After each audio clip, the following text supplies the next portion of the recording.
se isso está acontecendo aí na vida de vocês, é por esse o motivo que a tua glicemia não está controlando. Porque não basta trocar pão por torrada, você tem que pensar na quantidade. É aí que está o detalhe, né? A gente precisa pensar, eu posso comer um pãozinho branco? Então eu posso, desde que esteja dentro da quantidade que você pode consumir. E que isso varia muito de pessoa para pessoa, da atividade que você está fazendo, da atividade física que você está fazendo, se você faz ou não, depende da sua idade, depende de N coisas. E sim, vai também depender da dose de insulina ou do medicamento que você está tomando.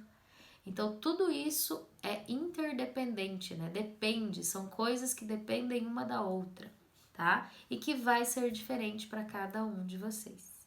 Então, é algo que a gente precisa repensar.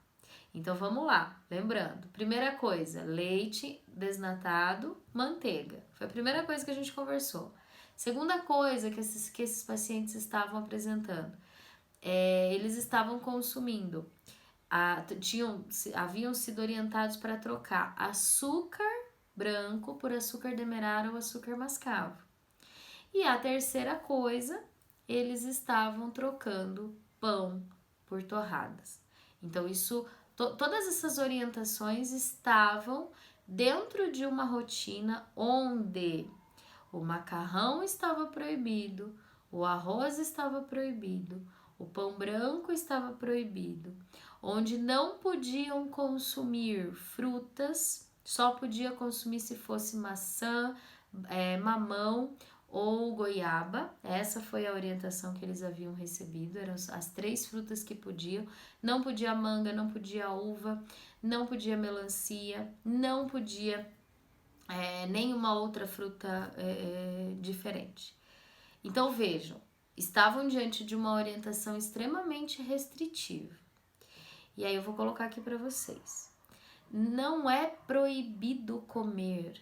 Não é proibido comer macarrão, não é proibido comer arroz. A gente precisa, na verdade, adequar a quantidade. Se você está com seu diabetes descontrolado porque você está consumindo arroz, é porque a quantidade de arroz que você está consumindo não está adequada com a dose de insulina que você está usando, com o medicamento que você está usando, e não está adequada à quantidade que você precisa. Se você está consumindo macarrão e a sua glicemia está ficando alta porque você está consumindo macarrão, é porque você está consumindo a quantidade errada. Está acima do que você precisa. Ou você não está usando a dose correta de insulina que você precisa utilizar. E assim por diante. Isso vale para mandioca, isso vale para batata, isso vale para o pão francês, isso vale para todos os alimentos que você tenha que consumir para se manter bem no dia a dia na tua vida, de forma equilibrada, né? É muito importante a gente falar sobre isso. E tinha mais uma restrição. Deixa eu lembrar. Lembrei o que era. Eles estavam orientados a não consumir nenhum tipo de raiz, né? Então não podia consumir beterraba, não podia consumir mandioca, não podia consumir cenoura, não podia consumir batata, nada disso. Nem batata doce.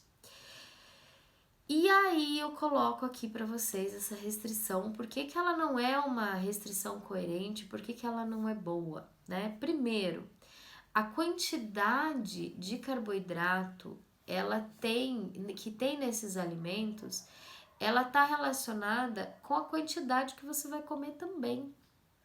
Vocês podem eu posso afirmar aqui para vocês que não tem ninguém que desenvolveu o diabetes ou que agravou o quadro de diabetes porque comeu beterraba, por exemplo. Sim, a beterraba tem carboidrato, sim, a beterraba é adocicada, mas não é ela que vai alterar. Vai acontecer uma alteração se você consumir uma quantidade errada, se você consumir uma quantidade exagerada, ou ainda se tiver muita coisa misturada naquela mesma refeição. É esse o cuidado que você precisa ter.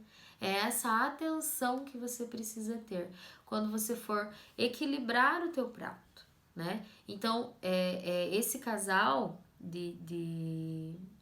de pacientes, eles estavam recebendo essas orientações, eles estavam com alimentação extremamente restritiva e eles estavam com aquela frase que eu não gosto de ouvir: eu não sei mais o que eu como, porque tudo não pode. Existia esse equívoco, existia esse erro nessa alimentação.